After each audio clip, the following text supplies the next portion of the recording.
Welcome back to the Final Pub. My name is Juan Jimenez. And I am Alvin Ramirez, and this is our review for Venom: The Last Dance. And I think it's the final one, right? I think we're done with Venom for now. Based on the title. Yes, The Last Dance. Yeah. All right, the second you walked out of the movie theater, did you feel fulfilled? Different. Did you feel fulfilled? Did you feel different? How did you feel the second you left? You and I walked out of the theater kind of disappointed. A little bit. For the general audience, easily, if you like the first movie, you'll like this this second one. Pretty much. And that's pretty much it. Yeah. Because Carnage happened so quick. Yeah. Yeah. He died quickly. Yeah. And that's it. You know, it was like a filler movie. And this kind of feels like a filler movie too. It felt like a huge filler. Yeah. To be honest, I felt like you did. Disappointed.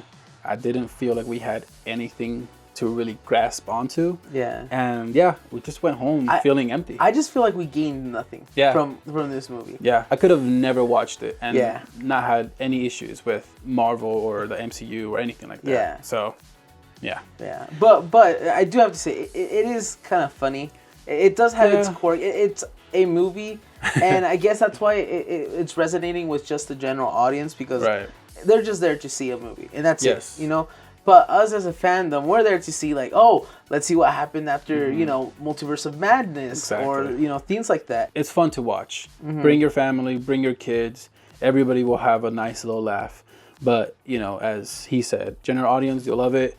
Fandom, you'll probably have mixed feelings about it. There was just nothing to take home. Yeah. And that's the shitty thing about this movie, because we really had, I guess we had high expectations too. We did. Well, even that, like, even when we had high expectations, usually they're met with like maybe a small cameo. Yeah, or just something. Especially the last movie we had, which was Deadpool. Cameos, you know, left, right, and center. And for this one, it was just nothing. Like, it was just there. It was just made, and it had to be made, I guess. And yeah, that's it. Yeah. I don't know. There was no reason for this movie to be made. One of my biggest critiques on this movie has to be the fact that the villain was barely even used. Like, at all, actually. We had two scenes. Noah only has, like, I want to say maybe 15 seconds all split up. Just, you know, scattered. In his little cave. Yeah, in his little cave. And then at the very end, you get this end credit scene where he says, like, I'll come back for you, or darkness is coming, or whatever. Something like that, yeah. And that's all you get. I didn't know it was being played, what's his name? By Andy Serkis. Yeah, he's very good. I did not notice his face. Yeah, I know, but that's the thing, though. He's from the Planet of the Apes. He's the guy, the monkey. And they literally use his facial features for that. And for them to barely use him in this one, bro, like, I don't even remember his face or how he looked. Yeah, we just never see his face. They I don't know why they hide it behind shadows. It's not like we don't know who it is. Right, yeah. Throughout the whole time that we were sitting there, I felt like everything that's happening, it just felt like a waste. Yeah. A waste of, like, Hollywood money for some reason. Pretty much, yeah. Maybe it was their way of, like, oh, let's bring in other symbiotes, right? But I think they could have been done differently. But which, that part in itself, I loved it. I love the fight scenes. I love the different symbiotes that we did get. But again, it's not. There's no connection to it. It's just random. You know, they look cool and they talk cool. Yeah. And did they have we ever little know powers. who was who though?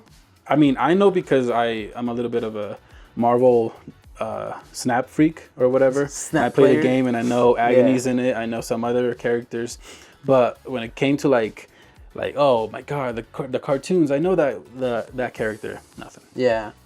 So, but again, for general audience, they're just symbiotes. For fandom, they're maybes. Oh, it's maybe her. It's maybe him. Yeah. We never got actual names, nothing like that. So yeah, I don't know, guys. It's one of those movies where I don't necessarily recommend you watch it. If you're a general audience and you have nothing to do on the weekend, go ahead. Go watch it, you know, whatever. But if you're a fan of Marvel, but you hate how Sony is just destroying Marvel, then don't watch this movie. You're just going to be disappointed and pissed off, and that's it. For the record, Sony's doing pretty good with Miles Morales, Spider-Man. That's it. Just don't just move Miles it Morales and Spider-Man. That's it.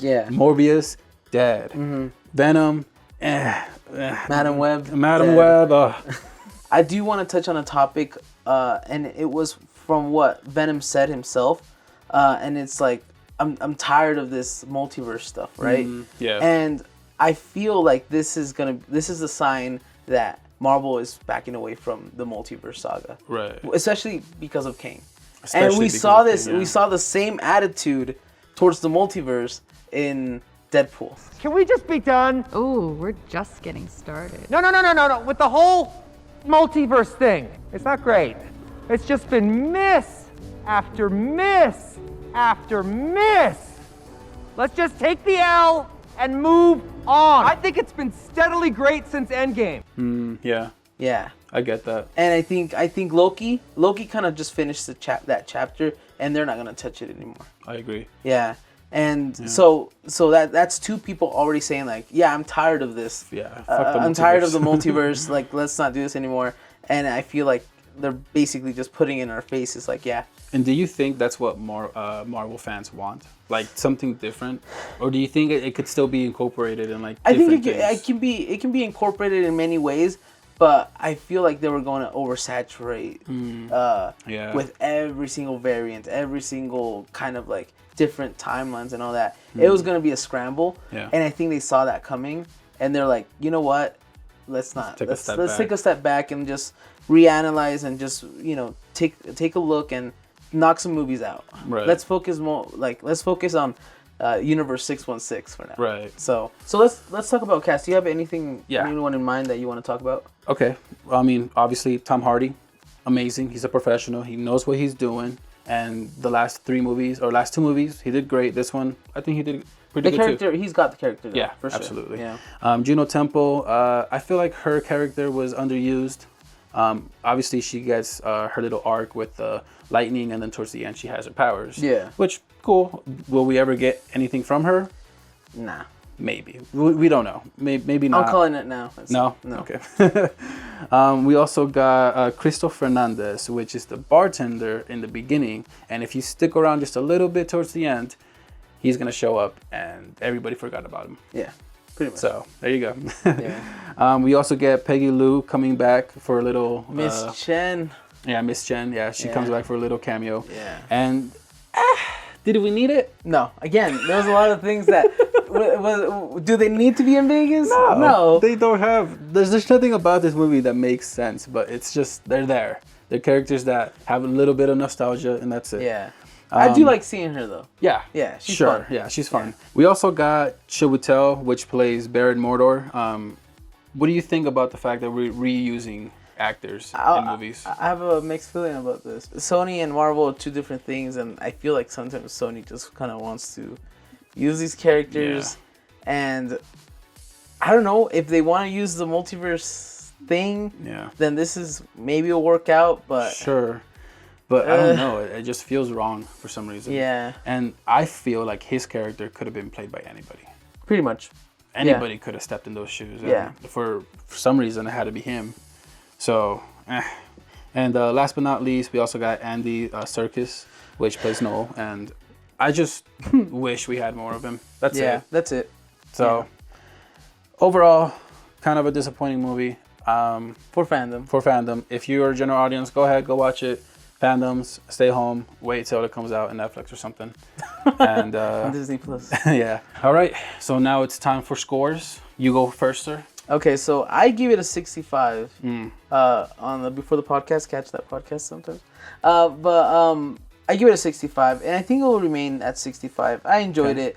I had my fun, but to say it's like, wow, it's gonna break off is, like box office records, and it made a difference in my life or whatever. No. In my movie going life, it didn't, and I don't think this movie could have been made, but since it was made, I still enjoyed it. I give it a 65. 65? Yeah, and I know you gave it a low score. Yeah, my score is a lot lower. I was pissed when I left, yeah. My score will have to be a 49.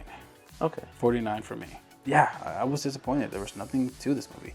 Was it fun? Yes. Was there cool action? Yes. But like every movie has that. We want more.